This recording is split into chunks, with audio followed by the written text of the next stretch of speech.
A cargo ship carrying thousands of cars that caught fire nearly 2 weeks ago in the middle of the Atlantic Ocean has sunk. According to MOL Ship Management in Singapore, the Felicity Ace disappeared in the waters off the coast of Portugal's Azores Islands on Tuesday, according to the Associated Press. This happened as it was being towed. All 22 crew members were previously evacuated by helicopter after a fire broke out inside the ship on February 16, per a news release from the Portuguese Navy.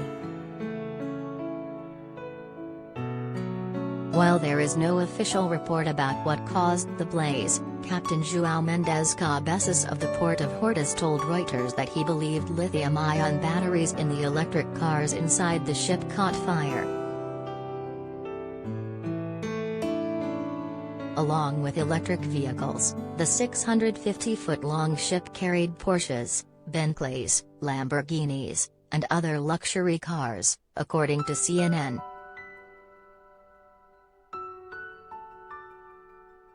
The ship was transporting about 4,000 vehicles owned by Volkswagen Group at the time of its sinking, CNN reported. They include the Lamborghini Aventador, which is priced at over $400,000. Representatives for Volkswagen did not immediately respond to People's request for comment.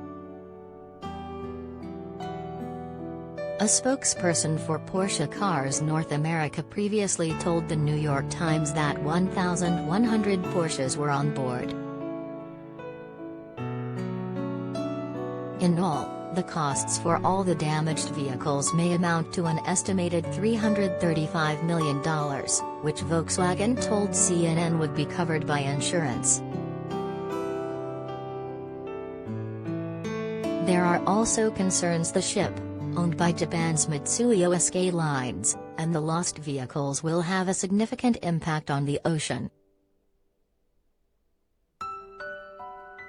The ship was carrying an estimated 2,200 tons of fuel and 2,200 tons of oil, in addition to the 18,700 tons of cargo that is now underwater, the AP said. In a statement Wednesday, the Portuguese Navy said the ship had generated a patch of oily waste that they are continuing to monitor along with other organizations.